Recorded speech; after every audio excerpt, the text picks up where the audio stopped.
Robert Fulghum is a well-known author and pastor. He writes about what I want for Christmas. He says, for Christmas I want delight and simplicity, foolishness and fantasy, miracles and wonder. I want the innocence and the noise of children. I want my childhood back. Even for just an hour, I want to be able to rock to sleep in someone's arms. Isn't Christmas about a child long ago and the child now in you and in me? December 11th. Where is the time going?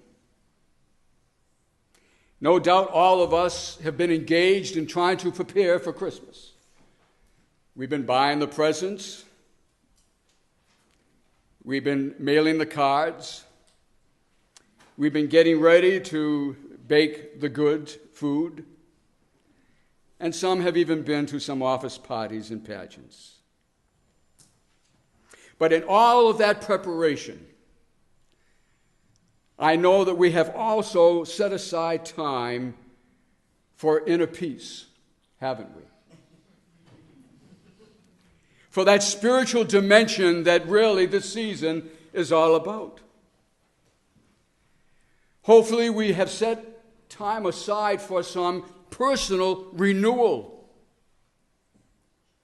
so that we might truly experience the good news and joy and love and inner peace. I talked with your pastor last night. She's back. And oh, the stories that she has to share with you in these next few weeks and months and years.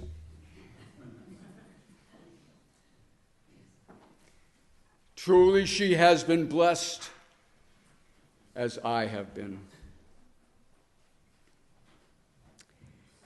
It seems to me that it's been very, very fitting that her renewal, and in a sense my renewal, because of being with you, has occurred during the Christmas season. Because this is a holiday that truly is a gift to be shared. And what is that gift? It is the gift of self, the gift of love. There's a story told about a little boy who found out that he was going to have a baby sister. And after the little sister came, his homeroom teacher said to him, "Are you happy about your new sister?"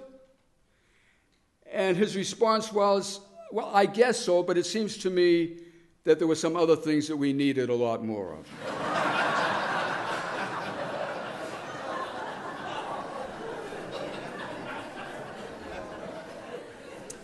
Well, you know, there are some gifts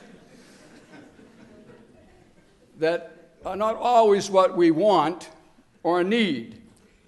It's like my dear wife, who often says to me, "Thank you, honey, for giving me just what I needed to exchange for what I want."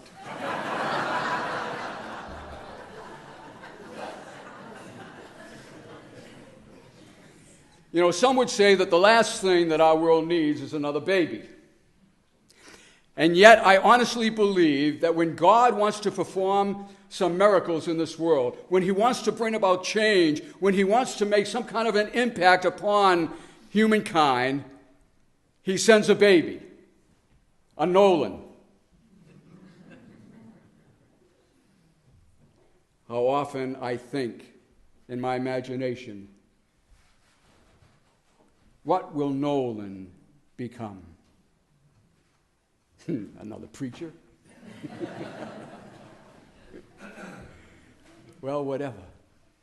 But the main thing is that the Nolans and the Maddies and the Laylas and all of our grandchildren and children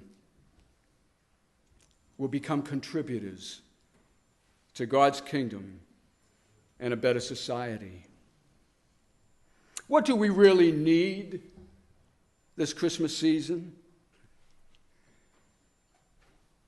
Our grandkids do not need more toys. If you were to walk into their rooms right now, you would think that you were in a Toys R Us. And in all honesty, I don't blame my kids for that. I blame my wife for that.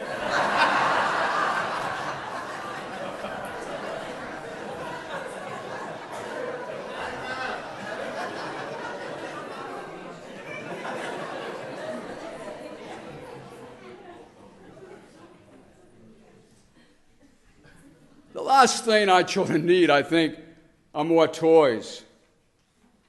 What they need is love. What they need is good health. What they need is security. What they need is joy. What they need is the spirit of childhood. Our children have to grow up too soon, too quickly nowadays because of so many things out there that frighten them and us. Love came down at Christmas. What kind of love? Well, of course, all kinds. There was the agape love, that kind of love that God has that's unconditional. It means that no matter what we do, no matter the mistakes we make, God still loves us. And He forgives us. And as parents, we try to do the same. Not quite as good as God does, but we try. What kind of love? Well, certainly love for one another. The presents that we give, no matter what they cost, they should be able to say something about the person that we're giving the present to. It's not the monetary value of it, it's what we think about that individual. It's a cartoon that shows 3 little children going to the manger scene. And 2 of them carry the typical traditional gifts of gold and frankincense, but the third one has a box of disposable diapers. Can't you imagine that Mary would have liked that? If there had been such a thing? The fact is that our gifts measure what we think and who we are. All the blessings in life do not have to be understood, but all of them have to be felt if they are to truly be blessings. You see, it is love that makes us rich. A few years ago, we were very, very fortunate as a family to go to Scotland. And we treasure that time together, don't we? And one of the things that we did when we were in Edinburgh is that we went to the Museum of Childhood. And when you go into the museum, you discover that there's all kinds of childhood treasures. There's the puppets and the teddy bears and the rocking horses and the trains and the books and the games and the doll houses and dozens of dolls. But over in one corner is a doll, very old and very worn. And there's a little plaque underneath that says, "This doll belonged to a London slum child around 1905. Now, it is obvious that this doll was loved. All you have to do is take a look at it. It's made of old brown socks, stuffed with rags, arms with 2 sticks of wood covered in wool, a head that is made from somebody's heel of a man's shoe. The hair is a sock. It wears a plain dress, and it has a rough linen apron. And some, to take a look at it, would say it is the ugliest doll in the entire museum. But they'd be wrong. For that doll represents a father who was poor in possessions, but rich in love for his child. Jesus talked about thinking of where our treasures are and what our treasures are. And it seems to me that our real treasures have to be measured in things like time and breath and love. I don't have to tell you that life, like love, can be so very fragile, and it should never be taken for granted. John Lennon said, "Life is what happens while you are busy making other plans." The fact is, my friends, we are not involved in a dress rehearsal. Our whole universe is fragile. We are dependent on a thin layer of atmosphere above our heads and a thin layer of soil beneath our feet. Life in love should never, ever, ever be wasted, even for a moment. It's like the guy that said, "If I'd known I was going to live this long, I'd have taken better care of myself." Well, it doesn't matter whether you live a short life or a long life, you still need to take care of yourselves. I don't know about you, but about our family, we get together. In fact, tonight we'll be getting together to see The Christmas Story, which is a story about the two brothers, and the gun, And we've done this for years and years and years. We know it by heart. In fact, we've had to buy a couple of DVDs because the old ones are wearing out.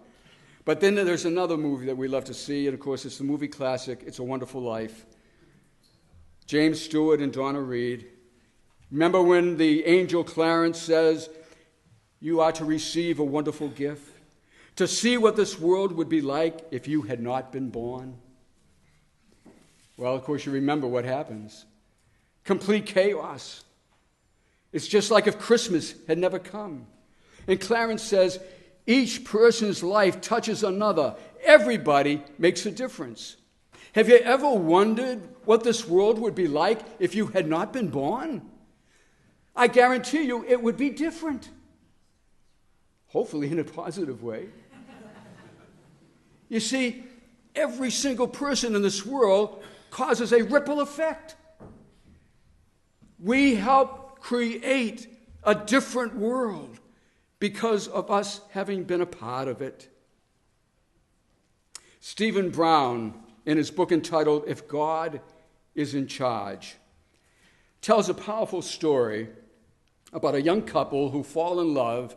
He's 19, she's 18. They get married, and within 6 years, they have 3 children, and they're not exactly getting along very well. There's the diapers and the dishes and the house cleaning and trying to pay the bills. And finally, the wife cannot stand it any longer, and she walks out. And she leaves her husband and her 3 children by themselves. She disappears, and every once in a while, she calls home just to see how they're doing. And every time she calls, her husband pleads, "Honey, I love you, I love you. Why can't you come home?" And she just says, "I can't." And she doesn't come home. Finally, the husband hires a private detective, and he finds her in a nearby city. He tells the husband where she is. He packs a bag, and he goes to this rundown apartment where she's staying.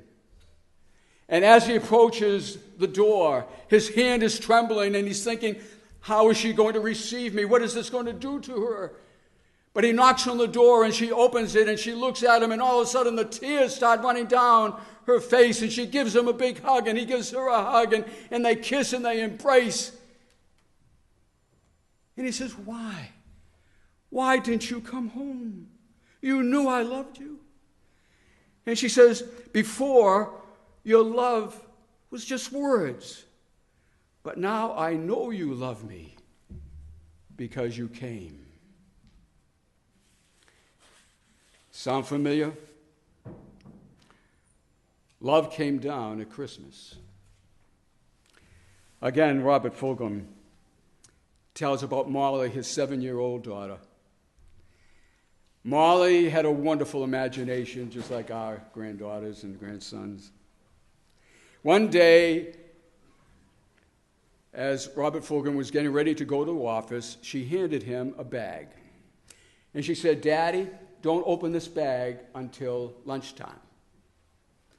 And so he takes the bag and he goes to work, and at lunchtime he opens the bag.